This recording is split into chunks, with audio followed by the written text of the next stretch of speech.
Hey, everybody. Children, teenagers, it's good to see you again and spend a little time with you. This week, we're talking about empathy, and I know that I've explained a little bit about how that means that we understand what other people are feeling and we can connect with them. We can get it and sense that they're sad or upset or angry or fearful or whatever it might be. And we can sit with them in that, and it's okay. And you have experiences when your friends go through that. You have times, I know, when you recognize that your friend is struggling and upset about something. Sometimes you don't know what to do, sometimes you do. But it's always helpful to just accept your friend's frustration and emotions and be willing to sit there with them through it. Now, that being said, it's also important when we talk about our feelings to know what's going on inside of us.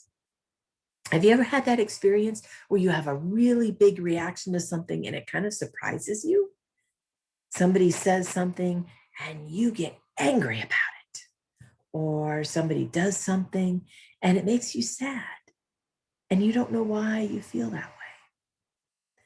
First, I want to let you know that it's normal to have those times when we don't know what we're feeling and why, when we're surprised by how we react to something. Our parents might tell us to do something and we just explode and go stomping off and all upset. It's anger, right? In that case. So what I want to ask you to do is to think about why you're feeling the way you are in those moments. When those feelings surprise you, that's your clue to investigate, to look inside yourself. What's going on in there? And to try to understand.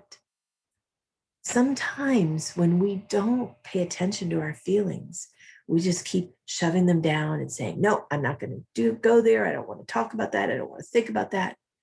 What happens is it builds up and builds up and builds up until it explodes like a volcano.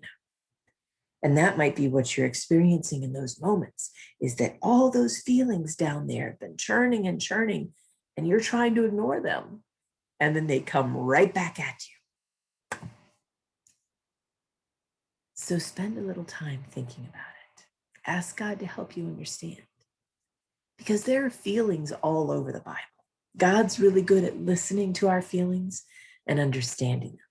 In the Psalms, lots of people talk about how they're sad and upset and they're angry and they're worried and they wonder where God is and why isn't God helping them. Those are all feelings, aren't they? In the New Testament, in the story of Jesus, Jesus meets people and meets them with compassion. They might need to be healed. They might be struggling with something. They might be accused of something. And Jesus always meets them with compassion and love and tries to provide that understanding and support for whatever they're going through. That's feelings. That's understanding feelings. Jesus says a lot in the Bible, why are you afraid? Don't be afraid. Well, Jesus says that because fear is real for us. There are lots of times when we're afraid. So what I want you to hear is don't be scared of your feelings. They're really important. They tell you what's going on inside of you. They help you make decisions. They help you be the person you're meant to be. And so one of the big challenges in life is to learn to be okay with the way we feel and then to choose what we do about it.